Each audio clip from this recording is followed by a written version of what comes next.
ఒకటో అధ్యాయం 18వ శ్లోకం అండి. చెప్పండి.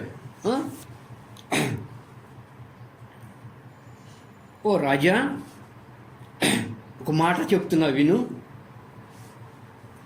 సాకారం అనృతం విద్ధి, నిరాకారంతు నిశ్చలం, ఏతత్ తత్వోపదేశేన న పునః భవ సంభవ. అండి, ఓ జనక మహారాజా, నేను చెప్తున్నా చూడు, నీ కంటికి కనబడుతున్న ఏ ఆకారమైనా కానీ అది నిజం కాదు. అబద్ధం అబద్ధం అబద్ధం అబద్ధం. అండి, పదార్థానికి నామరూపాలు ఉంటాయి, ఒక ఆకారం ఉంటుంది. అయ్యా, నామరూపాలతో ఉన్నటువంటి ఈ జగత్తులోని ఆకారములన్నీ కూడా శాశ్వతంగా ఉండవు, కొన్నాళ్ళు మాత్రమే ఉంటాయి. అందుకనే సాకారముతో ఉన్నది, నామరూపాలతో ఉన్నది, ఈ పదార్థములతో కూడినవి జగత్తులో కొంతకాలం మాత్రమే ఉండి వెళ్తాయి. అవన్నీ మనసు ఏర్పరచుకున్నాయి, మన మనసు యొక్క భావాలే. ఈ నామరూప జగత్తుని సృష్టిస్తుంది మన మనస్సు. ఓ, ఇది విగ్రహం, ఇది పటం, ఇది ఇలా అని ఈ నామరూప జగత్తుని మన మనసు సృష్టిస్తుంది. ఈ నామరూపములతో కూడి ఉన్న పదార్థములన్నీ కూడా ఆకారంతో ఉన్నాయి, అవి శాశ్వతంగా ఉండేవి కావు అని మనం తెలుసుకోవాలి. నీ అంతరంగం ఒక ఆకాశం లాంటి నిర్మల ప్రశాంత స్థితి, అది నీ స్వరూప స్థితి. మేఘాలకి ఆకారం ఉంటుంది, మేఘాల ఆకారాలు మారిపోతూ ఉంటాయి. మేఘాలకి ఆకారం ఉంటుంది, ఆకారం ఉంది కాబట్టి మేఘాల ఆకారాలు మారిపోతూ ఉంటాయి. శాశ్వతంగా మేఘాల్లో ఏ ఆకారము ఉండదు. కానీ ఆకాశం నిరాకారంగా ఉంటుంది. శాశ్వతంగా మేఘాల్లో ఏ ఆకారము ఉండదు, కానీ ఆకాశం నిరాకారంగా ఉంటుంది. ఆకాశానికి ఏ ఆకారము ఉండదు, కానీ శాశ్వతంగా ఉంటుంది.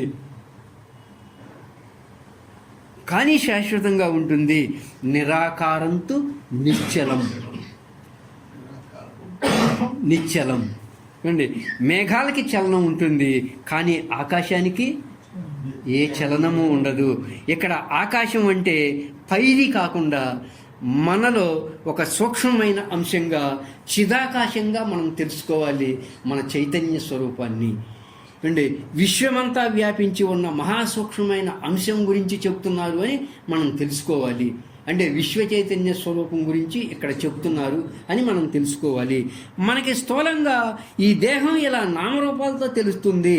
ఈ దేహాన్ని మనం సూక్ష్మంగా గ్రహిస్తే దేహమంతా కూడా అణువులతో ఉంటుంది. ప్రతి అణువు కూడా చైతన్యంతో నిండి ఉంటుంది. ఒకే మూల చైతన్యం అన్ని జీవరాశుల్లోనూ అన్ని జగత్తుల్లోనూ విశ్వమంతా కూడా వ్యాపించి ఉన్నది. నువ్వు ఒక ఆకాశ స్వరూపానివి. అవకాశాన్ని ఇచ్చేది ఆకాశం. అంటే ఆకాశంలో ఈ జగత్తులన్నీ, ఈ పదార్థాలన్నీ నామరూపాలతో ఉన్నవన్నీ ఉద్భవించి మళ్ళీ నశిస్తూ ఉన్నాయి. అర్థమవుతుందా సార్? అంటే ఈ జగత్తులు ఉద్భవించడానికి అవకాశం ఇచ్చింది, లయించడానికి అవకాశం ఇచ్చింది ఈ పదార్థాలు. అంటే నామరూపాలతో కూడిన అన్ని జీవరాశులు కూడా ఆకాశము నుంచి ఉద్భవించాయి. ఆకాశం అంటే విశ్వ చైతన్య స్వరూపం అని ఇక్కడ అర్థం.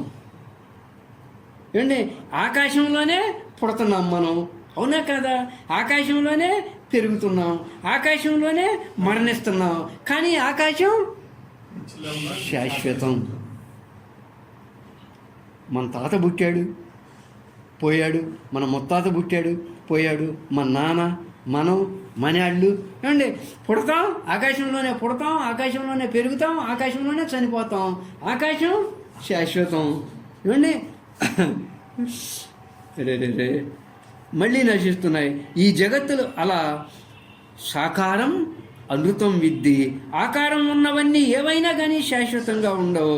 నిరాకారంతో నిశ్చలం. నువ్వు ఒక ఆకాశ స్వరూపాన్ని అన్న భావంతో నువ్వు ఉంటే, ఎస్, నేను ఒక ఆకాశ స్వరూపాన్ని.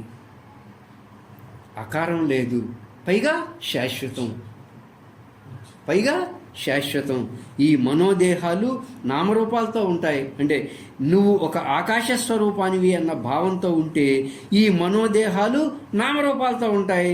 ఇవి పుడుతూ ఉంటాయి, పెరుగుతూ ఉంటాయి, నశిస్తూ ఉంటాయి. ఈ తత్వం కనుక నీకు తెలిస్తే, ఈ తత్వం కనుక నీకు తెలిస్తే, నీకు ఉపదేశింపబడితే ఈ సంసారంలో మళ్ళీ పుట్టాలని, పునర్జన్మ ఎత్తి మానవ దేహము ఏదో ఉత్తమ జన్మ పొందాలి అనేటువంటి భావన నీకుండదు. ఎందుకని? ఏ రూపమైనా నశించేదే. సాకారం అమృతం విద్ది. ఏ రూపాన్ని నువ్వు పొందినా అది శాశ్వతంగా ఉండేది కాదు సుమా. ఏమండి, బ్రహ్మదేవుడు కూడా చావు ఉంది. అద్య ద్వితీయ పరార్థే అద్య బ్రాహ్మణ అని చదువుతాం కదా. దేహం పైన అభిమానం ఉన్నవాళ్ళు మాత్రమే, మనోదేహాలతో తాదాత్మ్యం చెంది ఉన్నవాళ్ళు మాత్రమే పునర్జన్మ సిద్ధాంతం గురించి, కర్మ సిద్ధాంతం గురించి, కర్మ ఫలితాల గురించి, వచ్చే జన్మలో నువ్వు గొప్ప జన్మ పొందాలని ఎన్నో యజ్ఞ యాగ వ్రత క్రతు ధర్మాల గురించి బోధించటం జరుగుతుంది. ఎవరో మనోదేహాలతో తాదాత్మ్యం చెందిన వాళ్ళు మాత్రమే. బట్ ఈయనేం చెప్తాడు? నువ్వు ఒక సాక్షి స్వరూపానివి. ఈ మనోదేహాలు శాశ్వతం కాదు. నీకు వచ్చే జన్మలో పొందేవేవి కూడా శాశ్వతం కాదు. సాకారం అమృతం విద్ది. రాజా, ఓ జనక మహారాజా, నువ్వు జీవించి ఉన్నంత వరకు, నువ్వు ఎరుకతో ఉన్నంత వరకు ఒక సాక్షి స్వరూపంగా ఉండి ఆకాశం లాంటి నిర్మల ప్రశాంత చిత్తముతో నీ మనోదేహాల్లో జరిగే ద్వంద్వాల్ని గమనించు.